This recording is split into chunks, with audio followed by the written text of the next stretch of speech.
Shalom sahabat Radio Bunga Bakung yang dikasih oleh Tuhan Yesus Kristus. Selamat berjumpa kembali di dalam program Renungan Radio Bunga Bakung yang dipersembahkan oleh Gospel Light for Indonesia bersama saya Pendeta Jonathan Edwards. Ya Bapak Ibu Saudara yang kasih Tuhan, hari ini kita akan melanjutkan seri Identitas Orang Percaya. Ini adalah seri yang ketiga. Saya akan sedikit mereview dua seri sebelumnya di mana sebagai orang percaya kita memiliki identitas yang baru. Yang pertama adalah sebagai ciptaan yang baru. Yang lama sudah berlalu, sesungguhnya yang baru sudah datang. Kemudian identitas kita yang kedua adalah sebagai anak-anak Allah. Sejak kita percaya kepada Yesus sebagai Tuhan dan Juru Selamat, kita diangkat menjadi anak Allah. Nah, hari ini kita akan belajar tentang identitas kita yang ketiga sebagai orang percaya.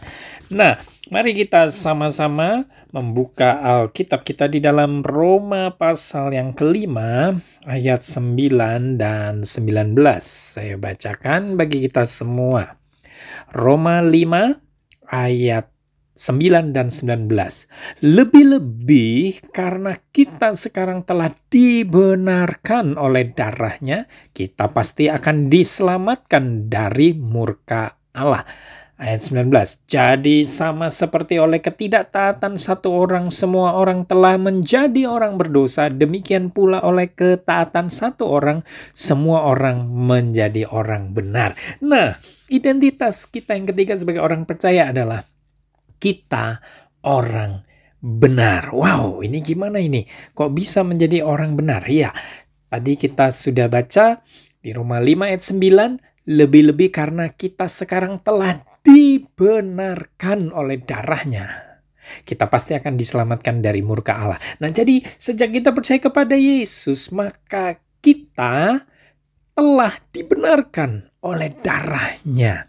Ya, nah sebelumnya kita adalah orang berdosa, yaitu sebelum kita percaya kepada Yesus. Namun saat kita percaya kepada Yesus, kita mengalami lahir baru, maka kita telah dibenarkan oleh darah Kristus. Nah, lalu ayat 19 dikatakan seperti ini. Jadi sama seperti oleh ketidaktaatan satu orang, semua orang telah menjadi orang berdosa. Nah, inilah identitas kita sebelum percaya Yesus.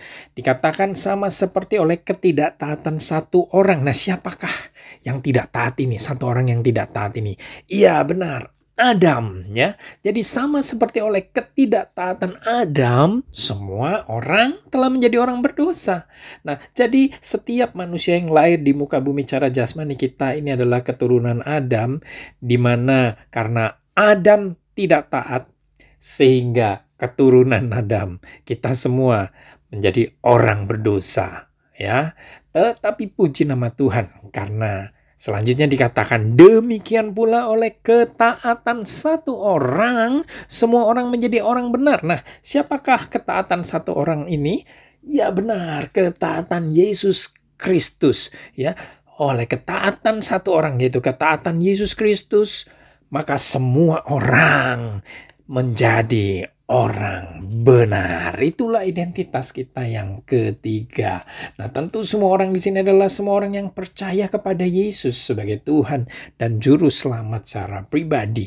Mereka semua dibenarkan oleh darah Kristus sehingga mereka memiliki identitas yang baru, menjadi orang benar. Nah, jadi kita memiliki identitas sebagai orang benar bukan karena kita berkelakuan benar, tetapi karena identitas tersebut diberikan oleh Tuhan kepada kita, ya, karena pada saat kita percaya kepada Yesus, kita dibenarkan oleh darahnya, sehingga kita menerima identitas yang baru sebagai orang benar.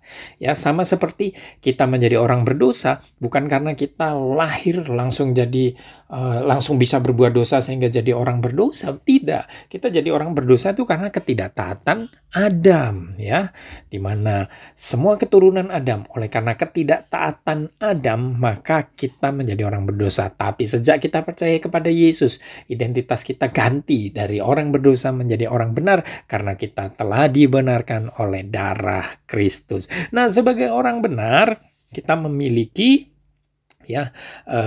ciri ya atau karakteristik. Yang pertama ya, sebagai orang benar, mari kita lihat di Roma 6 ayat 2 dikatakan bahwa atau kita mulai melihat di Roma pasal 1 juga boleh. Jadi Roma pasal 6 ya ayat 1 itu berkata seperti ini. Roma pasal 6 ayat 1 bisa kita buka bersama-sama. Dikatakan, jika demikian apakah yang hendak kita katakan, bolehkah kita bertekun dalam dosa supaya semakin bertambah kasih karunia itu? Nah, jadi waktu itu Rasul Paulus menghadapi banyak orang-orang yang beranggapan, wah karena keselamatan itu merupakan kasih karunia, ya makanya kita boleh bebas dong berbuat dosa. Oh tidak begitu. Ya karena Rasul Paulus ya akhirnya mengatakan, lah kalau kita sudah terima kasih karunia, apakah yang hendak kita katakan? Bolehkah kita bertekun dalam dosa supaya semakin bertambah kasih karunia itu? Ayat 2 jawabannya, sekali-kali tidak. Certainly not. Nah, kita bersyukur karena ada lanjutannya. Kenapa sekali-kali tidak? Paulus dengan tegas mengatakan itu. Nah, Rasul Paulus mengatakan, bukankah kita telah mati bagi dosa? Bagaimanakah kita masih dapat hidup di dalamnya? Nah, jadi sebagai orang benar yang telah dibenarkan oleh darah Kristus, kita ini sudah mati bagi dosa. Ya, nah, bagaimana mungkin kalau sudah mati bagi dosa, kita masih bisa hidup di dalam dosa? Benar, kita memang bisa kepleset jatuh dalam dosa. Tapi ingat, sebagai orang percaya Yesus, kita memiliki DNA Kristus. Di mana pada saat kita kepleset jatuh dalam dosa, kita pasti nggak tahan ya. Kita pasti nggak nyaman. Karena habitat kita bukan di lumpur dosa.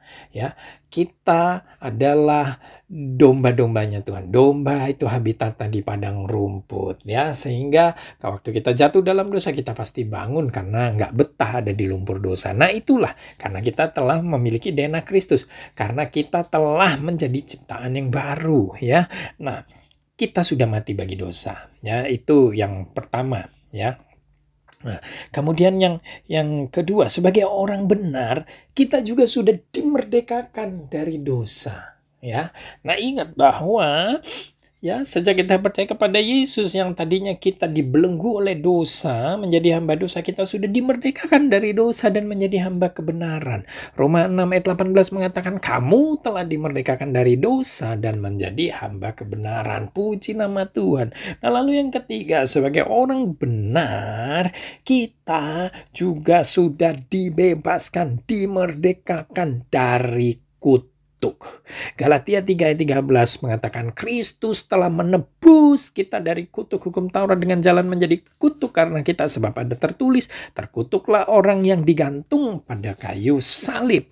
Nah, kita bersyukur karena sebagai orang percaya tidak ada lagi kutuk ya dalam hidup kita, karena Kristus telah menebus kita dari kutuk hukum Taurat. Kutuk hukum Taurat adalah secara ringkasnya segala macam kutuk ya.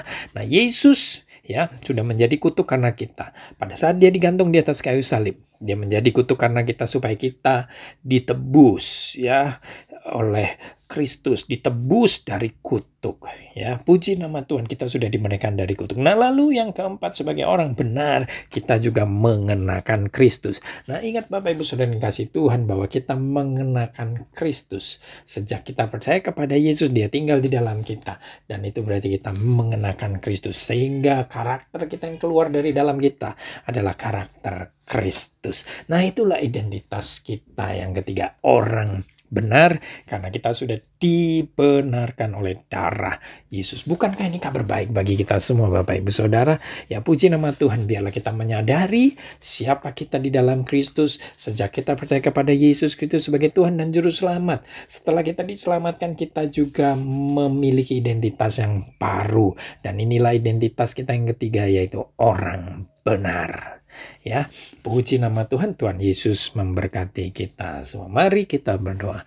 Bapa yang baik, kami bersyukur karena kami sebagai orang percaya mengerti kebenaran bahwa kami semua setelah diselamatkan, kami juga memiliki identitas yang baru. Di seri yang lalu kami sudah belajar, kami yang pertama identitasnya adalah sebagai ciptaan baru, kemudian yang kedua sebagai anak-anak Allah, dan yang ketiga hari ini kami sama-sama mengerti bahwa kami sebagai orang benar. Sejak kami percaya kepada Yesus, menerima Yesus sebagai Tuhan dan Juru Selamat. Hamba-Mu berdoa biarlah setiap pendengar Radio Bunga Bakung yang kasih Tuhan terus bertumbuh di dalam kasih karunia dan di dalam pengenalan akan Kristus, sehingga hidup mereka benar-benar mengalami sukacita, damai sejahtera di dalam Kristus. Terima kasih Bapak, di dalam nama Tuhan Yesus kami berdoa dan mengucap syukur. Amin. Ya, kiranya kasih karunia dari Tuhan Yesus Kristus menyertai Bapak Ibu Saudara sekalian. Terima kasih dan